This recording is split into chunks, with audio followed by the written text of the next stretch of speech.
Hi and welcome back to my channel. So I'm super excited about today's video because today I'm going to be talking about what are the 5 love languages. Now many of us, I have not, let me just be honest, but many of us have read the book, The 5 Love Languages, right? So let's talk about that. So number 1, words of affirmation. According to Dr. Chapman, this language uses words to affirm other people. For those who prefer the words of affirmation language, hearing I love you and other compliments are what they value the most. Words hold real value within this language. Furthermore, negative or insulting comments cut deep and won't easily be forgiven. So if that is your love language, then this is what that the words of affirmation mean. Now we all want to hear I love you, I miss you, I care about you, I value you, all those good things. And I think for the most part we all have that small part of us that when you insult us or you say something very ugly, it cuts deep. And I won't, and it's not easily forgiven.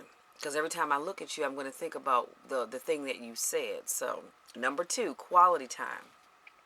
This language is all about giving the other person your undivided attention. Unlike the words of affirmation language, talk is cheap.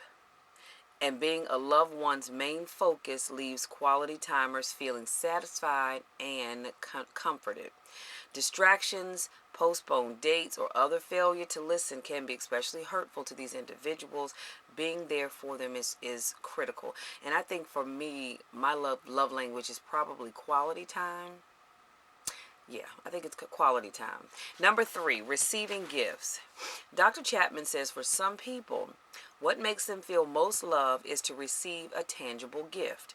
This doesn't necessarily mean the person is materialistic, but a meaningful or thoughtful present is what makes them feel appreciated. Well, I know that's not my love language because it's nice to receive gifts, but it's not something that I have to have because at the end of the day, whatever it is I want, I can just buy it for myself. Number 4, acts of service. For these people, actions speak louder than words. People who speak the language of service want their partner to recognize that their life is rough and help them out in any way possible. Lending a helping hand shows you really care. People who thrive on this language do not deal well with broken promises or perceived laziness and have very little tolerance for people who make more work for them. Basically, if you're not willing to show your appreciation by doing them a favor, you said you don't value them. Well, I know definitely that is not me, but for some people, that is the case. And number 5, the physical touch. To this person, nothing speaks more deeply than appropriate touch. That doesn't mean only in the bedroom. Everyday physical connections like hand holding, kissing, or any type of reaffirming physical contact is greatly appreciated. A person who speaks the language of physical touch isn't necessarily an over the top PDAer, but getting a little touchy-feely does make them feel safe and loved.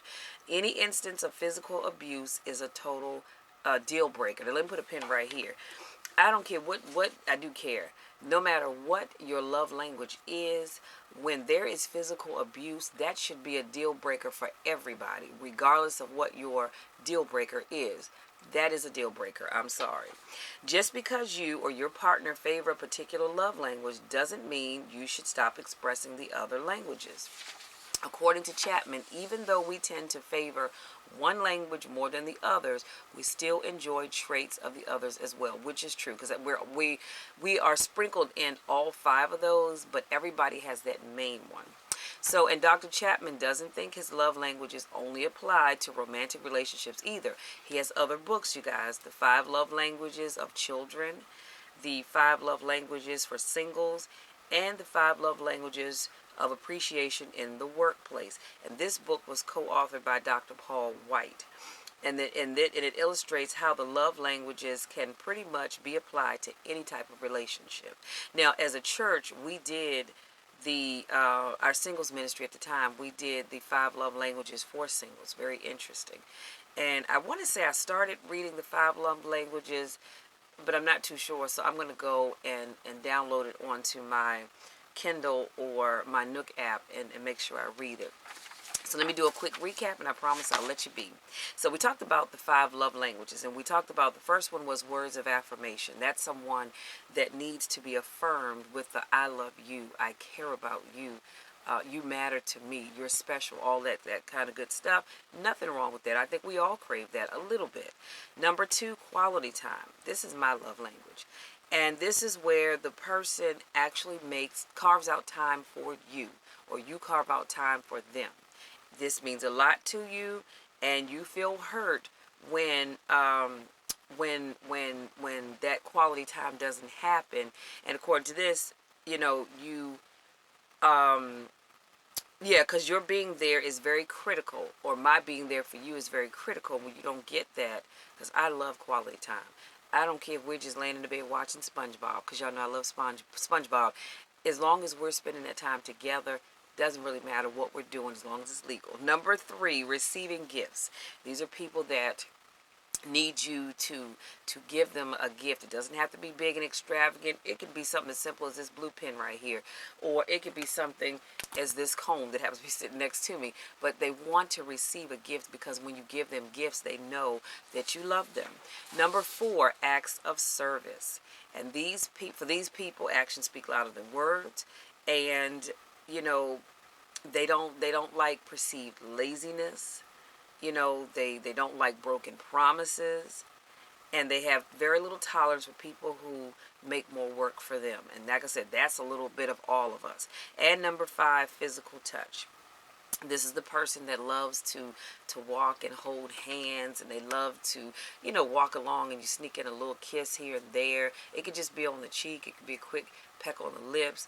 They love it and crave it when you put your arms around them, their shoulders, or maybe just around their waist. Like it says, they're touchy-feely people. And to be honest with you, I'm not really a touchy-feely person. Now, I don't mind holding hands, but now if you have sweaty hands, that's going to be a problem for me.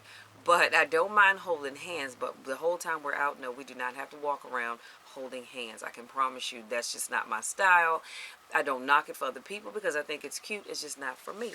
So that is all I have. I want to encourage you to get the book, The 5 Love Languages, and read it for yourself and figure out where you fall within the 5 love languages. That'd be very interesting. And if you already know what your love language is, do me a favor and leave me a comment below and let me know what your love language is. So that's all I have for you guys as we continue on in this love month, the month of February.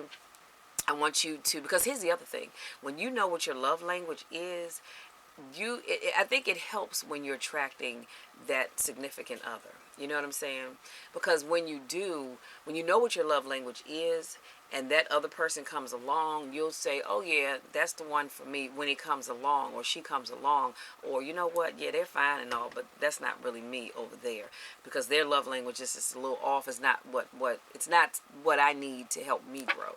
So know your love languages, guys. Thank you so much to my newest subscribers. Thank you so much to those of you that continue to support me in all that I do. I love you guys to the moon and back, and I want to wish you all nothing but love and success in this month of February, but not just the month of February, for the entire year. I want you to have love 365 days a year, not just in the month of February. So until our next video, take care, and we'll talk again soon.